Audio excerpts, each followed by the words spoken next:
Well, standardbred racing or harness racing might be on a decline in the West. We don't want to tell these guys. But one thing that isn't changing is the care of these horses, especially in cold weather. Minus 10 is considered a good temperature to race and train standardbreds in the wintertime. Minus 40 wind chill is not. But this breed is better suited for cold weather racing than thoroughbreds by comparison. Every morning at Northlands, trainers exercise their horses, including the Cullen family from Manitoba. Travis and Ashley both own and train several each day. Every day they got to jog. They get 2 days off after they race, but other than that, they have to jog every day. And you got to look after their legs. That's a main thing. Shoeing on an icy track, you have to have corks, otherwise they're slipping. So that's a main thing too. Yeah. And a lot of vet work. From 6 to 7 we get here, and you got to feed them, give them fresh water every day, do their stalls, and then jog about 4 to 5 miles a day. And at extreme temperatures, added care is a must. On a very hard frozen track, it is hard on their legs and their feet. I've had a few with wall separations and quarter cracks, so we've been patching them up all winter so far, so it does make a huge difference. I wear bandages on pretty much all my horses, whether they need them or not.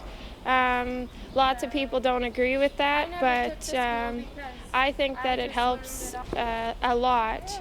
We use different kind of liniments. You got to worry about their breathing a lot. Their breathing, and those. You got to worry about their insides, because if it's really cold and their breathing starts messing up, it messes up their insides as well. If the horse's lungs are affected by the cold, they require veterinary attention and antibiotics and are rested for several days. Of course, the drivers take precautions too.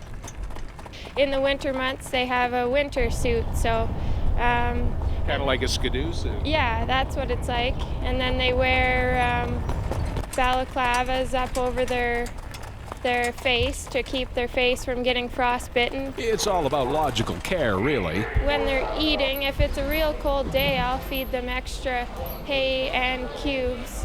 I usually feed cubes rather than hay, but on a cold night I'll feed them both so that they've got something to munch on all night to keep them warm. It's been a good year for Travis Cullen, over 30 wins at this winter's harness racing meet. But of course, some nights racing just isn't possible. They cancel the races, or they're supposed to, after minus 25, but we have raced in minus 25 here too, so. The standardbreds run here till late February, but their next meet will be in much warmer conditions come May in Lacombe.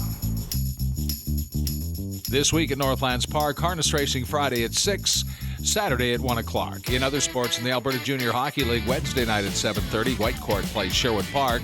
In the NHL, the Oilers host Dallas on Tuesday at 7:30 and Colorado Saturday at 8. This is Tim Dancy.